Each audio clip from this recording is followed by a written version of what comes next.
two of my favorite topics, millennial finance and real estate. There's just one problem. For many millennials, no matter how much we want to buy a house, we just can't. As inflation continues to skyrocket, along with the price of homes, and with tough financial policies like high interest rates, well, it's getting even harder and harder. But millennials have to live somewhere. I mean, we're all ages 30 to 35 on average right now. And mom's basement? Yeah.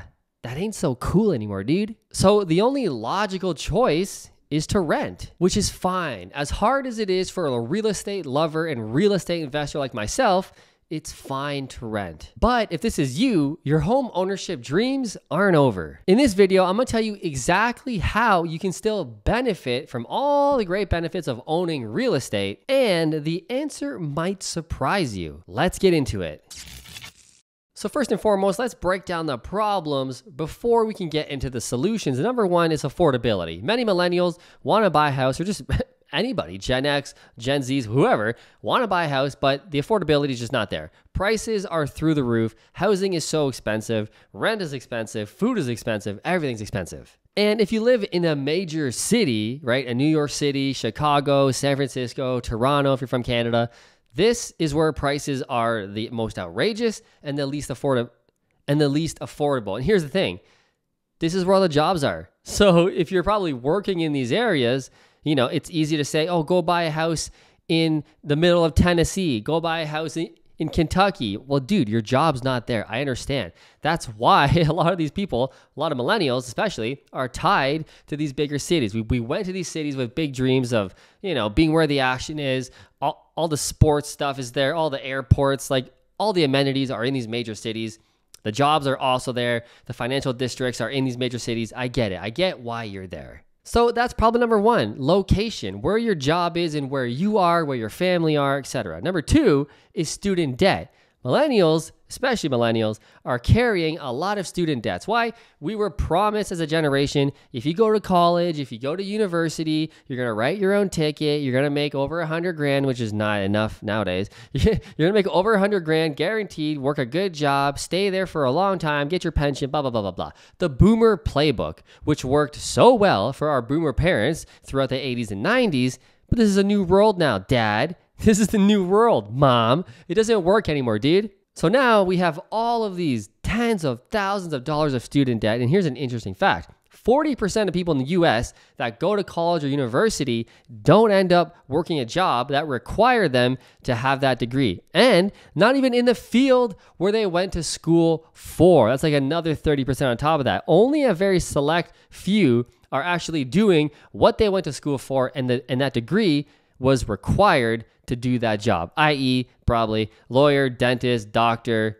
I don't know, chiropractor, shit like that. So that's problem number two. You're trying to qualify for the mortgage. You already have all this debt. Life is so expensive, and it's hard to qualify for a mortgage and get approved when you have all of this student debt on top of your daily lifestyle expenses, your car, your insurance, your rent allowance, your mortgage, all that stuff. Problem number three is the lack of inventory. We're at the lowest level of supply in a long time all across America. There's just nothing on the market. Why? When interest rates were super low, builders were building like crazy. Sellers were selling like crazy. We were trading real estate. The Joneses 5-year strategy, keep up with the Joneses, that was happening. So a lot of homes were turning over. What's happening now? Interest rates are so high, builders aren't building anymore. They've stopped for the past 2 years. So all of that new building inventory has been gobbled up over the pandemic and over the past year, 2 years. And now there's no shovels in the ground at all. There's no new projects coming online. And there's not going to be for another year or two until they start lowering rates, until we get shovels in the ground. And it'll be another year or two after that before those projects are finished. This is a very serious problem that's coming. Also, sellers aren't selling right now either, like they were a couple of years ago. People locked into nice mortgages, 2%, 3%. And right about now, when a lot of people would be thinking about keeping up with the Joneses and getting that next house, now they're not, because they know how valuable that mortgage is, that low mortgage. Why would they sell now? For what? To go where? To get a mortgage at 7% when they got one at 3%?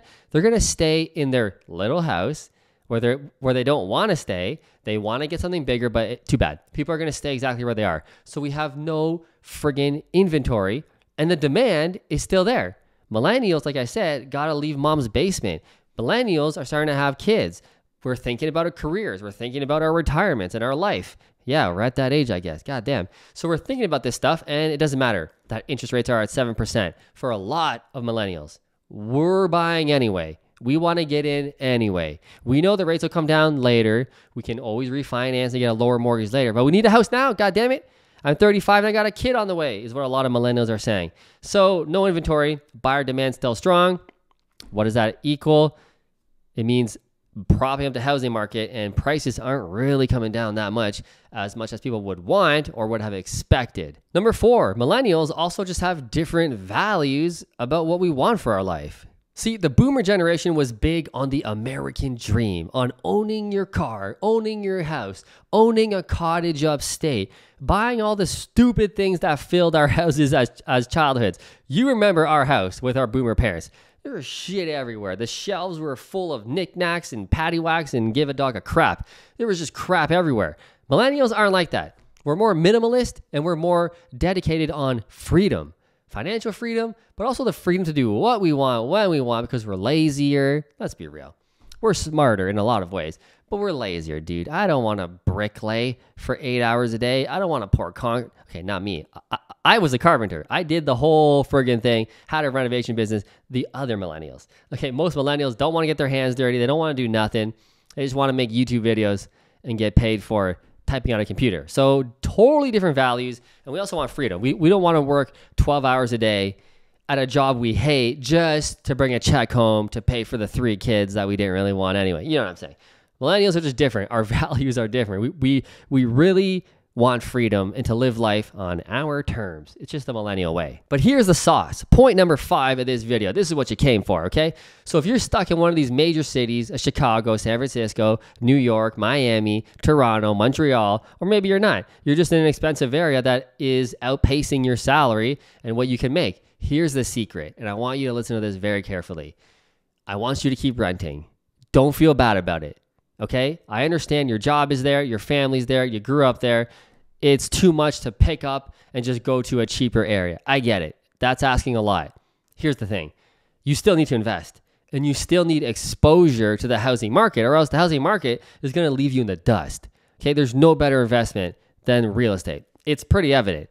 I mean, every millennial at this point knows it. The boomers definitely know. Look at your parents, okay, who bought their house for fucking $17,000 in 1991. And now it's worth 800 grand. Okay. It's going to happen again. The same thing is going to happen again in another 30, 40 years. It's how real estate works. It's how real estate has always worked. So if you don't have exposure to that, you're going to be left in the dust. And the way the economy is going, it's definitely going towards the haves are going to have more and the have-nots are going to have less. Okay, the American dream, the middle class is absolutely dying. You don't need me to tell you that. You already know that. And that's where the future is going. The people who understand how to buy assets, trade assets, how to invest in things of substance and quality, you're going to make it so good. You're going to be very rich. The people who don't understand finances, how to invest in the stock market, how does monetary policy work, how does fiscal policy affect the economy, all the shit you should have been taught in school, but nobody knows. You're going to be left in the dust even worse than the boomers and worse than the silent generation. I really believe in the future to come. We're going into an age of quick. Everything's fast. Technology is faster. We're becoming a globalized society rather than just a nationalistic society. Or in our parents' day, it was really like a municipal society. Just the cities, now we're global, okay? So things move faster. Trends move faster. Styles move faster. Tech moves faster. So here's the thing. You need exposure to the housing market, like I said.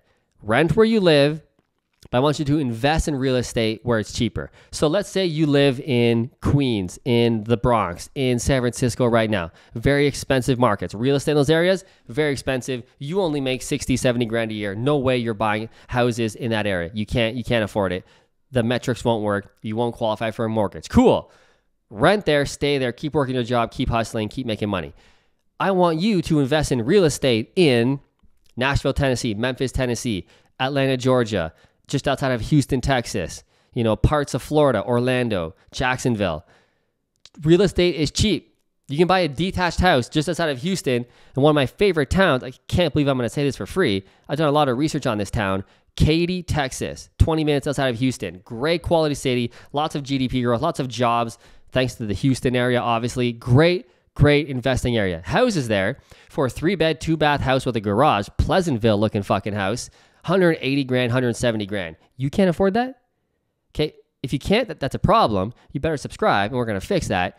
But I guarantee most people across America who are working in a good career and are thinking about home ownership, you can probably afford and can qualify for a house of $180,000. Okay, and you're going to rent that out. You're going to become a real estate investor. Ooh, I know. You might be super liberal living in New York. I don't want to be a landlord. I hate landlords. You're going to be a landlord. That's the only way. It's the only and the easiest way. Contradict each other a little bit. It's the easiest way to become wealthy is to own real estate. Now, if you can't own it where you live, like I said, go buy properties. And if you can't afford Katy, Texas, go buy a rental property in Memphis, Tennessee. Yeah, the dirt city of the U.S. I get it. Crime is high. It's a dirty ass city. There's good areas in Memphis, Tennessee. Don't kid yourself. There's some good neighborhoods, and I know where they are. So hit me up. Okay, we can buy a house there for 80 grand, 90 grand. A fucking detached house for 80 grand. You can't put 5% down if you're an American on that. Come on, guys. You can't put 20% down on a rental property on an $80,000 house. Come on, man. You can't afford an 18 grand down payment and closing costs. Let's call it 20 grand. You can't put 20 grand down and be a landlord and cash flow still $300-400 on a nice single family house and just hold on to it for 10 years, 15 years. Maybe you get a little weird like me, you get obsessed with real estate, you buy a couple others, you get some partners in, right? You start making videos, building a brand. People want to invest with you. Hey, tell me more about what you're doing in Memphis, Tennessee. I saw your YouTube video. That's what happens to me every day. How do you think I bought over 150 properties doing these videos? People watching, hey, cool. I see what you're doing. I'll invest with you because I'm too scared, don't have the time, don't have the skills, I'm busy. I'll invest with you though. That's how this works, dude. Why do you think I do these videos? Okay, then they invest with you. You buy a property, you buy more. That's the name of the game, man. Okay, so rent where you live and own where you can rent. That is the sauce for this video. If you like this video, if you learned anything, smash that like button, hit that subscribe button. I'll see you in the next video.